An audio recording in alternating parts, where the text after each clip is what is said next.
వాసేపు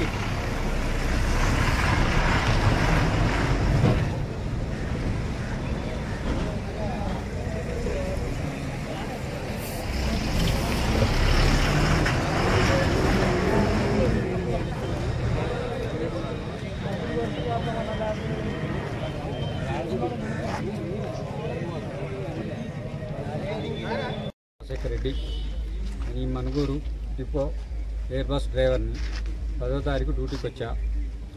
నన్ను ఊదిచ్చారు. ఊదిస్తే నాకు ఎటువంటి అలవాటు లేదు, కనీసం ఒక్క పొడి కూడా తిన్నా నేను. అలాంటిది నాకు 52 పాయింట్లు ఇచ్చినారు. నేను అది కరెక్ట్ కాదని అడిగితే నన్ను అదరగొట్టారు. నేను ఎమ్మటే స్టేషన్కి వెళ్ళా. స్టేషన్లో ఊదితే 0 వచ్చేది. ఎమ్మటే గవర్నమెంట్ హాస్పిటల్కి వెళ్ళా. గవర్నమెంట్ హాస్పిటల్కి భద్రాచలం వెళ్ళా. బ్లడ్ టెస్ట్ ఇచ్చి అక్కడ 0 వచ్చింది.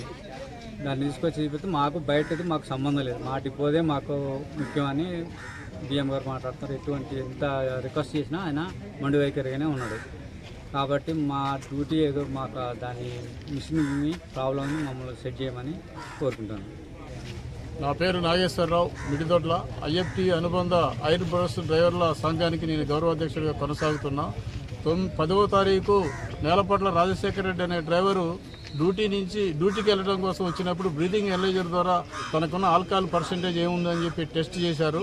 ఆ టెస్ట్లో 52 పాయింట్లు రావటం, ఈ బ్రీతింగ్ ఎనలైజర్ కరెక్ట్ కాదు అని చెప్పేసి ఏదైతే స్థానిక పోలీస్ స్టేషన్లో ఉన్న బ్రీతింగ్ ఎనలైజర్ దగ్గరికి వెళ్ళి టెస్ట్ చేసుకుంటే అక్కడ 0 వచ్చింది.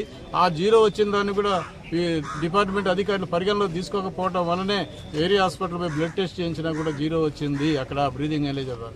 ఇక్కడ ఉన్నటువంటి డిఎం గారు పోలీస్ స్టేషన్లో ఉన్న బ్రీతింగ్ ఎనలైజర్ ద్వారా వచ్చినటువంటి పర్సెంటేజ్ నేను పరిగణలో తీసుకోను, పై అధికారుల సూచన ఏదైతుందో ఆ సూచననే పాటిస్తూ నేలపట్ల రాజశేఖర్ రెడ్డిని విధుల నుంచి ఆపుతున్నాను అని చెప్పి ఒక సంకేతాన్ని ఇవ్వటం డ్రైవర్లందరి ఆగ్రహానికి గురవుతున్నటువంటి పరిస్థితి ఉన్నది.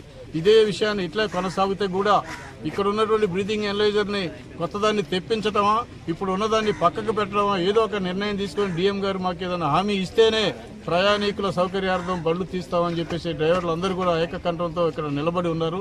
వీరందరికీ పోలీస్ డిపార్ట్మెంట్ ద్వారా ఎస్ఐ గారు ఏదైతే సంప్రదింపులకు వెళ్లారో ఆ ఎస్ఐ గారు బయటకు వచ్చి డిఎం గారి దగ్గర జరిగినటువంటి విషయాన్ని బయట తెలియజేస్తేనే మేము బళ్ళు తీస్తాము అని చెప్పేసి గౌరవాధ్యక్షుడిగా మా డ్రైవర్లందరూ కూడా నేను సూచన చేస్తున్నాను. కాబట్టి ఇప్పటికైనా డిఎం గారు స్పందించి వారి పరిధిలో ఉన్నటువంటి అధికారులు ఏవైతే ఉన్నాయో అధికారాలన్నింటినీ ఉపయోగించుకొని డ్రైవర్లకు న్యాయం చేయాలని, న్యాయం చేయకపోతే కూడా ఈ సమ్మెను కొనసాగించడానికి మేము ఎక్కడ కూడా వెనకాడబోమని చెప్పేసి తెలియజేస్తాను.